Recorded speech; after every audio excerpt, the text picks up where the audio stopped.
जरा सोचिए, दो ऐसी सुपर पावर्स के बारे में। एक तरफ अमेरिका, दूसरी तरफ सोवियत यूनियन। दोनों के पास इतनी ताकत थी कि वो चाहें तो पूरी दुनिया को एक पल में खत्म कर सकते थे।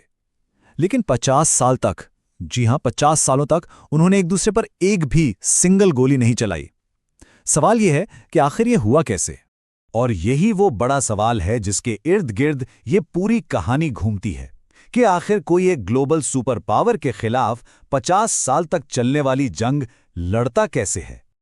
और जवाब है, अपने दुश्मन पर एक भी गोली चलाए बिना।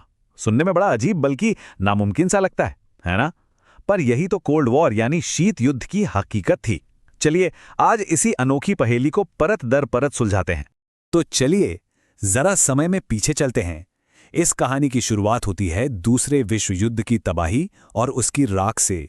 देखिए, दूसरा विश्व युद्ध तो खत्म हो गया था, लेकिन अपने पीछे वो पूरे यूरोप को एक खंडर की तरह छोड़ गया था। और इसी तबाही के ढेर से दुनिया के मंच पर दो नए बेहद ताकतवर खिलाड़ी उभरे। एक तरफ था यूनाइटेड स्टेट्स ऑफ अमेरिका और दूसरी तरफ सोवियत यूनियन। और जैसे ही ये दो दिग्गज ताकतें उभरीं, दुनिया मानो बीच से दो हिस्सों में बंट गई। पर यह सिर्फ जमीन का बंटवारा नहीं था, असल लड़ाई तो विचारों की थी। एक वैचारिक टकराव था ये। यही इस पूरे संघर्ष का केंद्र था। एक तरफ था अमेरिका, जो कैपिटलिज्म यानी पूंजीवाद, डेमोक्रेसी और व्यक्तिगत आज़ादी का झंडा उठाए हुए था। और दूसरी तरफ सोवियत यूनियन, जो कम्युनिज्म, सिंगल पार्टी रूल और हर चीज पर स्टेट के कंट्रोल की बात करता था। मतलब ये सिर्फ दो देशों की जंग नहीं थी, ये तो जीने के दो बिल्कुल अलग अलग तरीकों की टक्कर थी। और ये जो विचारों की लड़ाई थी ना, ये सिर्फ बातों या किताबों तक नहीं रुकी। इसने पूरी दुनिया को दो भारी भरकम हथियारों से लैस खेमों में बांट दिया। तो हुआ ये कि 1949 में अमेरिका और उसके साथियों ने मिलकर बनाया नेटो, एक बहुत ही पावरफुल मिलिट्री अलायंस। अब इसके जवाब में सोवियत यूनियन कैसे चुप बैठता? 1955 में उन्होंने भी अपना गुट बना लिया, वॉर्सो पैक्ट। और दोनों का मोटो एक ही था, हमारे किसी एक साथी पर हमला मतलब हम सब पर हमला। बस यहीं से दुनिया ऑफिशियली दो टीमों में बंट गई। अब सीधी लड़ाई तो हो नहीं सकती थी। दोनों जानते थे कि इसका नतीजा सिर्फ और सिर्फ तबाही होगा। तो फिर मुकाबला कैसे हो? ये मुकाबला हुआ दो नए मैदानों पर। टेक्नोलॉजी में कौन आगे है और दुनिया पर किसका ज्यादा प्रभाव है। तो ये जो दुश्मनी थी, ये दो बड़ी रेस में बदल गई। एक थी आर्म्स रेस यानी हथियारों की होड़, और दूसरी थी स्पेस रेस यानी अंतरिक्ष तक पहुंचने की होड़। यहां जंग गोलियों से नहीं बल्कि दिमाग से, इनोवेशन से लड़ी जा रही थी। हथियारों की होड़ ने एक बहुत ही डरावने आइडिया को जन्म दिया, जिसे कहते हैं म्यूचुअली अशोर्ड डिस्ट्रक्शन, या शॉर्ट में MAD। इसका मतलब बहुत सीधा था, अगर एक ने न्यूक्लियर हमला किया तो दूसरा भी फौरन जवाब देगा, और नतीजा दोनों का और शायद पूरी दुनिया का सफाया। मतलब जंग शुरू करने की हिम्मत कोई नहीं कर सकता था, क्योंकि इसमें जीत किसी की नहीं होनी थी। इस तस्वीर को देखिए, ये उस दौर के तनाव को बिल्कुल सटीक तरीके से दिखाती है। सोचिए, दो उंगलियां हमेशा उन बटनों पर मंडराती रहती थीं जो पूरी दुनिया को खत्म कर सकते थे। बस एक छोटी सी गलती, एक गलतफहमी और खेल खत्म। और दूसरा बड़ा मैदान था स्पेस। 1957 में सोवियत यूनियन ने दुनिया का पहला सैटेलाइट स्पुतनिक 1 लॉन्च करके अमेरिका को तगड़ा झटका दिया।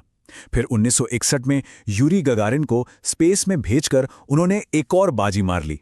वो स्पेस में जाने वाले पहले इंसान बन गए। लेकिन अमेरिका भी पीछे नहीं रहा। 1969 में अपोलो 11 को चांद पर उतारकर उन्होंने एक जबरदस्त कमबैक किया।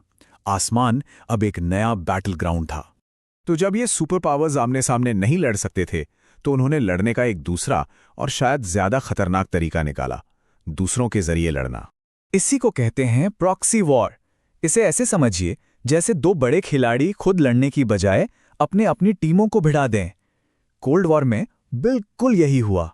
कोरियन वॉर और वियतनाम वॉर ये इसके सबसे भयानक उदाहरण हैं।